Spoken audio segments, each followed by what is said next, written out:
लेकिन आपके भाई को जॉब की क्या जरूरत पड़ गई? आप तो शहर। अच्छा, ठीक है, कोई बात नहीं, भेज दो। किसका फोन था भैया? छोटी, वो मेरे दोस्त का भाई आ रहा है आज गांव से। उसका कंपनी में इंटरव्यू है और वो 2-3 दिन हमारे घर पर ही रुकेगा।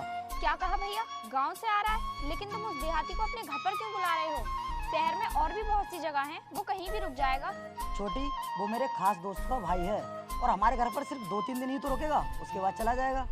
भैया आप तो बोल रहे थे कल मुझे देखने वाले आ रहे हैं और वो बहुत वीआईपी लोग हैं, कहीं उस देहाती ने अपना गवारपन दिखा दिया तो? अरे वो ऐसा लड़का नहीं है, मैं उसे अच्छे तरीके से जानता हूँ। भैया कहीं ऐसा ना हो उनके सामने हमारी इज्जत मिट्टी में मिल जाए। छोटी, तू बेकार में परेशान हो रही है, वो ऐसा नहीं है और वो ऐसी कोई भी हरकत नहीं करेगा। वैसे गांव के लोगों का कोई भरोसा तो होता नहीं है, जब आप नहीं मान रहे तो बुला लो। ठीक है छोटी, मैं कुछ काम से बाहर जा रहा हूँ।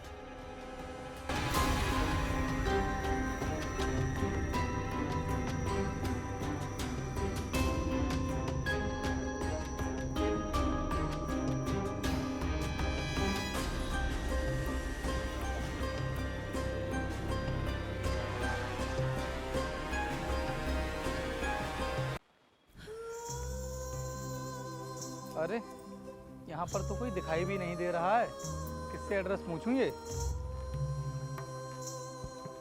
अरे हाँ, वो मैडम बैठी हुई हैं, उनसे चलकर ही पूछ लेता हूँ।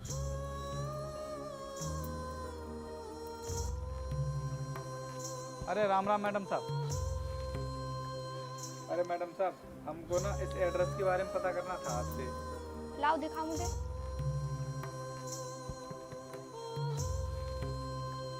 बड़ा बेवकूफ आदमी है, इसी एड्रेस पर खड़ा है और यहीं का पता पूछ रहा है। अरे क्या हुआ मैडम, आप क्या सोच रही हैं? आप मुझे एड्रेस बता दीजिए। कहीं ये वही देहाती तो नहीं है जो हमारे घर पर आने वाला था? अरे क्या हुआ मैडम, कुछ तो बताओ। सुनो, ये यहाँ का एड्रेस नहीं है, ये शहर के बाहर का एड्रेस है, जाओ यहाँ से। लेकिन भैया ने तो बोला था कि ये जगह शहर के अंदर है और आप बोल रही हैं कि ये एड्रेस शहर के बाहर का है। गलत बोला होगा उन्होंने, मैं जानती हूँ, ये एड्रेस रेलवे स्टेशन की तरफ है। ठीक है, धन्यवाद मैडम, लाइए। चलो ठीक है, इस देहाती से पीछा तो छूटा।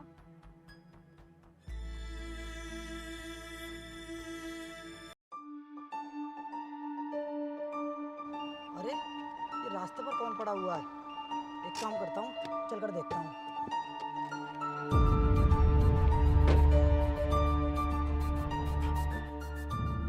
अरे उठो भाई, क्या हुआ तुम्हें? गाड़ी की चाबी इधर दे और तेरे पास जो फोन है वो उधर दे। जितने भी पैसे हैं ना तेरे पास, जल्दी निकालो ना। लेकिन भाई कौन हो तुम? मैं तो तुम्हारी मदद करने के लिए आया था और तुमने मुझ पर ही गन तान दी। सुबह से इतना टाइम हो गया लेकिन ये एड्रेस नहीं मिला है। अरे सुनो बेटा, तुमको इस एड्रेस के बारे में कुछ मालूम है क्या? नहीं पता है? पढ़ते हो वैसे कुछ? अच्छा, नहीं पता है तुम्हारे लिए? चलो ठीक है, कोई बात नहीं। जल्दी निकाल वरना गोली मार दूंगा। भाई तुम मेरे साथ बहुत गलत कर रहे हो। तू ऐसे नहीं मानेगा, अब तुझमें गोली मारनी ही पड़ेगी। अरे भाई, ये क्या कर रहे हो और इनमें गोली क्यों मार रहे हो?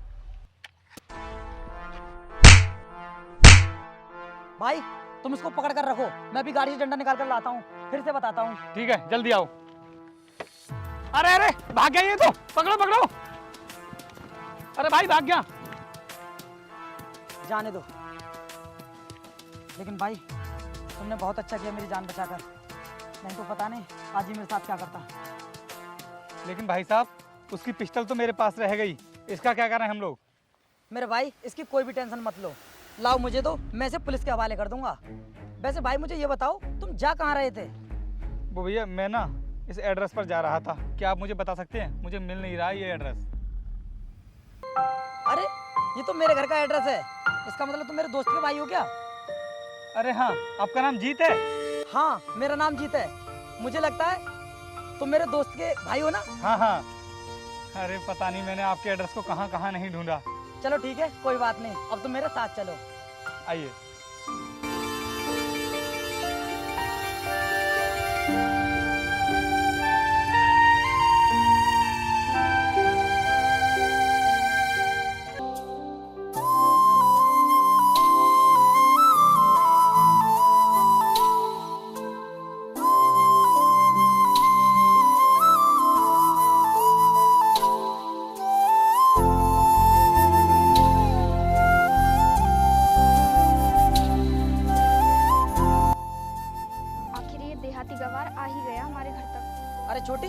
क्या बोल रही है तू?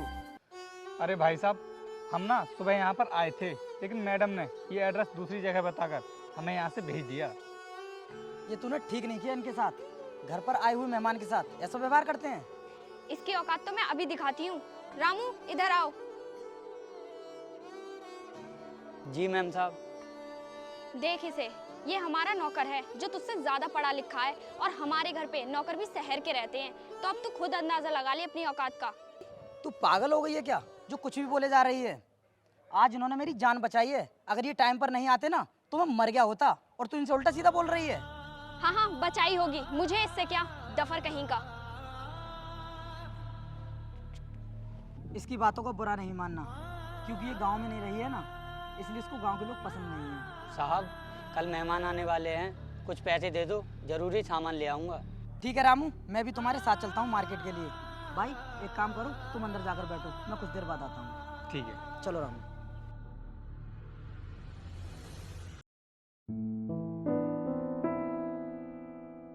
अरे ये तो बहुत महंगी रिंग है, इतना खर्चा करने की क्या जरूरत थी? हमारे पास किसी भी चीज़ की कमी नहीं है। और जीत बाबू, ये पूरे 20 लाख की रिंग है। अरे बिमल साहब, हम जानते हैं कि आप इस शहर की बहुत बड़ी हस्ती हैं, इसीलिए तो हमने अपनी बहन का रिश्ता तुम्हारे साथ तय किया है। भैया आपके दोस्त का भाई जो गांव से आया था, उसका क्या नाम है? पूर्वी, उसका नाम हर्षित राणा है। ओ हर्षित, इधर आ जरा। हाँ जी मैडम, बताइए। घर में गेस्ट आए हुए हैं, जाओ जाकर कोल्ड ड्रिंक ले आओ। पूर्वी, ये क्या बोल रही है तू? भैया आप नहीं जानते, इस गवार की यही औकात है हमारे घर में। वैसे कौन है ये लड़का जिसके बारे में तुम बहस कर रहे हो? ये मेरे ये दोस्त। हमारे घर का नौकर है। मैडम आप ना आपस में बहस मत कीजिए, मैं जाकर कोल्ड ड्रिंक ले आता हूँ।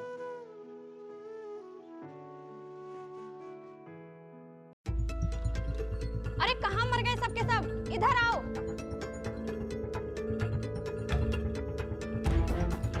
हाँ जी मैम साहब, बताइए क्या हुआ। ये बताओ मेरे रूम में कौन गया था? मैम साहब मैं तो बाहर घर का काम कर रहा था, मुझे नहीं पता। और देहाती गवार तू बता, तू तो जरूर गया होगा मेरे कमरे में। नहीं मैडम, मैं नहीं गया था आपके कमरे में, मैं तो बाहर जो गेस्ट रूम है ना उसी में सो रहा था। लेकिन मैम साहब हुआ क्या है ये तो बताइए। कल जो मेरे मंगेतर ने मुझे रिंग पहनाई थी, वो मेरे रूम से चोरी हो गई है और पूरे 20 लाख रुपए की थी। ये क्या बोल रही हो मैम साहब, अगर मालिक को पता चल गया तो वो पता नहीं क्या कर बैठेंगे। भैया को तो बताना ही पड़ेगा, पूरे 20 लाख रुपए की बात है। जरूर इस देहाती का ही हाथ होगा इसमें। नहीं मैडम, मैं ऐसा काम नहीं करता हूँ। चुप हो जा बिल्कुल। तुझे तो अभी पता चल जाएगा, मैं अभी पुलिस को कॉल करती हूँ। मुझे तो इस देहाती पर ही शक हो रहा था। अरे नहीं नहीं मैडम, आप पुलिस को कॉल मत कीजिए, वैसे भी आज मेरा इंटरव्यू है और मुझे इंटरव्यू के लिए रेडी भी होना है। हाँ 20 लाख रुपए की अंगूठी तेरे हाथ लग गई है ना, तो तू यहाँ क्यों रुकेगा? भागने के बहाने ही तो बनाएगा। और सुन, मैं तुझे इस तरीके से नहीं जाने दूंगी। हेलो भैया, आप घर पर जल्दी आ जाओ। देखिए मैडम, अब ना आप अपनी लिमिट क्रॉस कर रही हैं और आप इस तरीके से मुझ पर चोरी का इल्जाम नहीं लगा सकती। रुक जा छोटी, ये क्या कर रही है तू? इन पर हाथ क्यों उठा रही है? भैया पता है आपको इसने क्या किया है? ऐसा क्या कर दिया इन्होंने, बता मुझे। विमल जी ने जो हमें रिंग पहनाई थी, वो इसने चोरी कर ली और बता भी नहीं रहा है। भाई साहब, हमने कोई चोरी नहीं की है, कि मैडम ना झूठ बोल रही हैं। मैंने पुलिस को कॉल कर दी है, सच और झूठ अभी पता चल जाएगा। ये तूने क्या कर दिया? बिना इनके बारे में जाने पुलिस को कॉल कर दी, अब पता नहीं क्या होगा। भैया आपने इस देहाती गवार के लिए मुझ पर हाथ उठाया।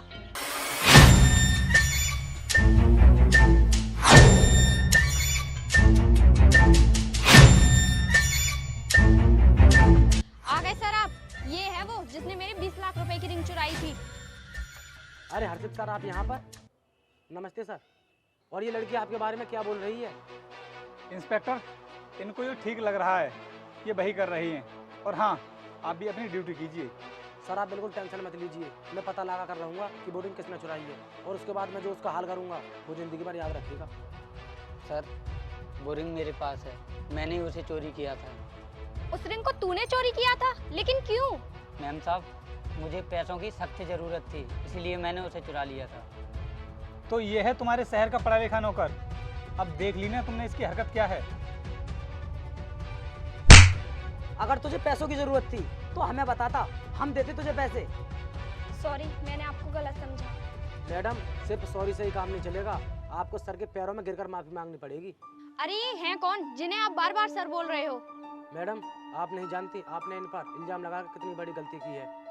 इनके बारे में ये सब सोचना भी पाप है। और सुनो, इनकी एक महीने की इतनी अर्निंग है कि ये ऐसी 50 अंगूठी खरीद सकते हैं, और तुम बोल रही हो कि इन्होंने आपकी रिंग चुराई है। लेकिन सर, चुप रहो मैडम, आपके भाई जिस कंपनी में मैनेजर है ना, वो कंपनी इन्हीं की है। मैडम तुम्हारी हैसियत नहीं है इतना बोलने की जितना तुम बोल चुकी हो। मेरे पिताजी भी इन्हीं की कंपनी में चपरासी का काम करते थे, और इनके भाई ने मुझे पढ़ा लिखा कर आज दरोगा बना दिया। तू नहीं जानती छोटी, हमारे माँ बाप गुजर जाने के बाद हम पर कितनी गरीबी आ गई थी। हमारे भूखे मरने के दिन आ गए थे, तब जाकर इनके भाई ने हमें सहारा दिया, और मुझे इनके भाई ने मैनेजर बना दिया, तब जाकर मैं यहाँ तक पहुँचा हूँ। भैया अगर ये इतने बड़े आदमी हैं तो आपने मुझे बताया क्यों नहीं? आप तो कह रहे थे गांव से कोई इंटरव्यू देने आ रहा है। ठीक कहा मैडम आपने, मैं इंटरव्यू देने के लिए ही यहाँ पर आया था। और हाँ, अगर मैं चाहता तो अपनी कंपनी में मालिक बनकर बैठ भी सकता था, लेकिन मैंने ऐसा नहीं किया क्योंकि मैं देखना चाहता था कि सच में मेरे अंदर वो काबिलियत है कि मैं अपनी कंपनी को आगे ले जा सकूं, और इसीलिए मैं अपनी खुद की ही कंपनी में इंटरव्यू देना चाहता था। सर मुझे माफ कर दीजिए, मैंने तो आप पर हाथ भी उठा दिया। कोई बात नहीं, लेकिन आगे से ध्यान रखना कि किसी भी इंसान को उसके कपड़े देखकर जज नहीं करना चाहिए। मैं लेट हो रहा हूँ इंटरव्यू के लिए, अभी चलता हूँ। चलिए सर, मैं छोड़ देता हूँ। और हाँ जीत, अपनी बहन को थोड़े बहुत संस्कार सिखा देना।